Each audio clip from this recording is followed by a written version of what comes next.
Good morning po, Ma'am Rachel. My name is China Lady Quarteros from BSN 3C Group 4. And today po, I will be going to demonstrate incentive spirometry.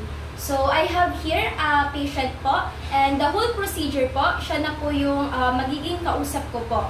So, first po, I will be going to introduce myself. Hello po, sir. Good morning po. Ako po si China Lady Quarteros. Student nurse po ako ng CSPC. Ngayon po, may gagawin po tayong procedure na tinatawag po na incentive spirometry. So, after that po, I will be going to provide for client's privacy. So, sir, isasarado ko lang po itong pinto and then i-draw ko po itong curtain.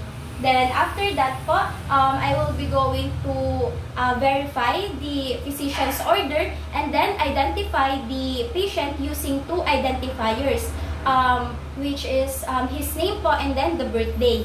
So, sir, pwede ko po bang malaman? Ano po yung pangalan mo? I am Carl Francis D. Quarteros. Kailan po kayo ipinanganak? September 13, 2005. Okay po. Thank you po, sir. Then, next po, I will be going now to wash my hands and wear gloves. So, hand hygiene po. And then, I will be going to wear my gloves.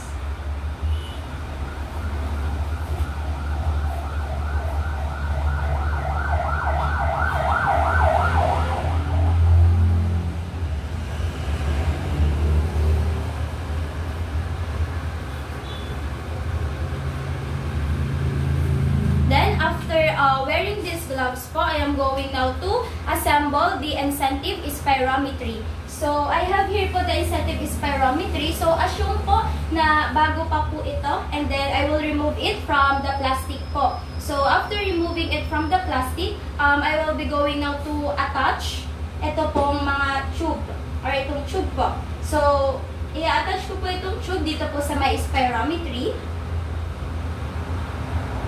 Then, after that po, i-attach ko naman po itong mouthpiece dito po sa may tube din po. Then, na-attach ko na po siya. So, after ko pong ma-attach nito is ilalagay ko po muna siya dito sa table. Then, after that po, I will be going now to explain to the patient kung ano po yung para saan po itong ginagawa po namin na procedure.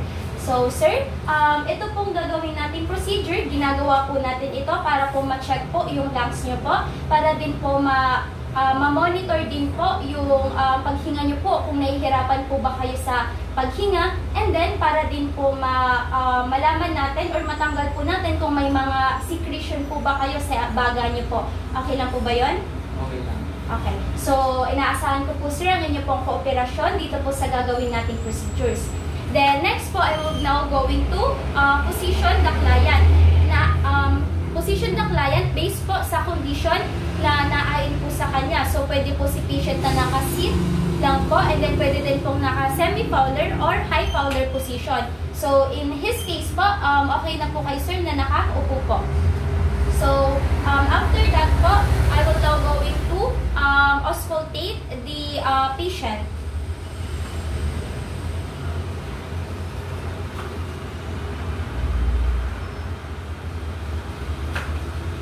Sir, hinga po ng malalim. Inhale, exhale. Isa pa po, inhale, exhale. Okay po.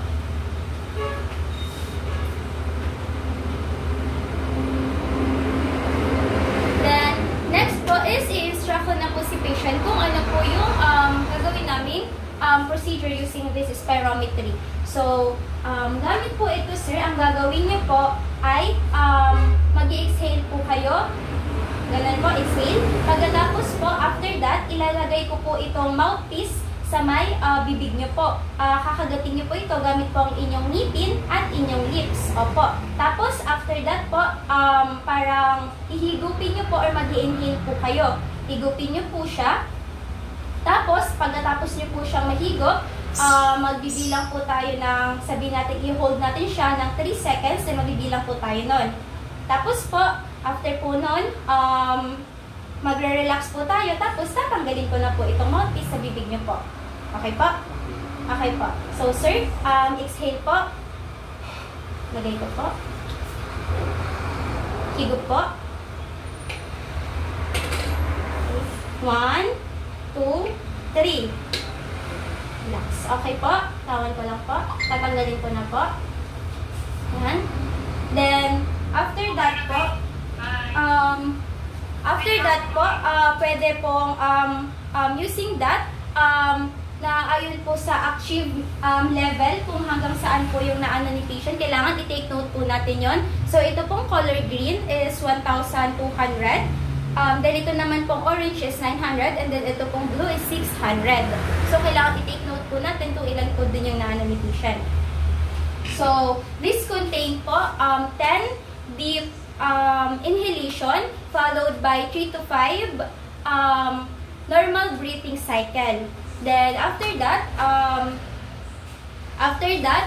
instruct na si patient na remove na po yung ito sa mouthpiece niya. And then, after that, have patient, kapag naulit na po natin yung procedure, have patient rest po. Papa-rest na po natin si patient. And then, after that, papa-deep breathing inhalation and exhalation po si patient. Tapos, papa-ubuhin po natin. So, sir, pwede po bang umubo po kayo ng 2 beses? Sige po. Tapos, pwede po ba, sir, na mag-inhale po kayo at mag-exhale? Inhale. Isa pa po, inhale, exhale. Okay po. Then, after that po, i-auscultate ko po ulit si patient. Sir, i-auscultate po kita ulit. Hinga po ng malalim. Exhale. Hinga po ng malalim. Exhale. Okay po. Then, after that, I will instruct to the patient. Sir, yung ginawa po natin kaninang procedure, pwede niyo po siya ulit gawin mamaya. So, for example po, ginawa natin siya ngayon ng 10 a.m. So, pwede niyo po siyang gawin ulit mamaya ng 11 a.m.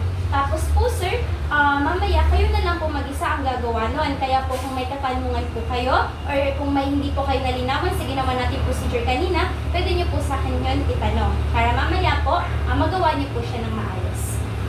Then, after that, I will now going to remove my gloves, discard it, and then perform hand washing again. And then after that, I will be going now to document yung procedure po na ginawa ko. Kung anong oras po, and then yung inanote ko po yung hanggang saan po yung ball na tumaas doon po sa may spirometry.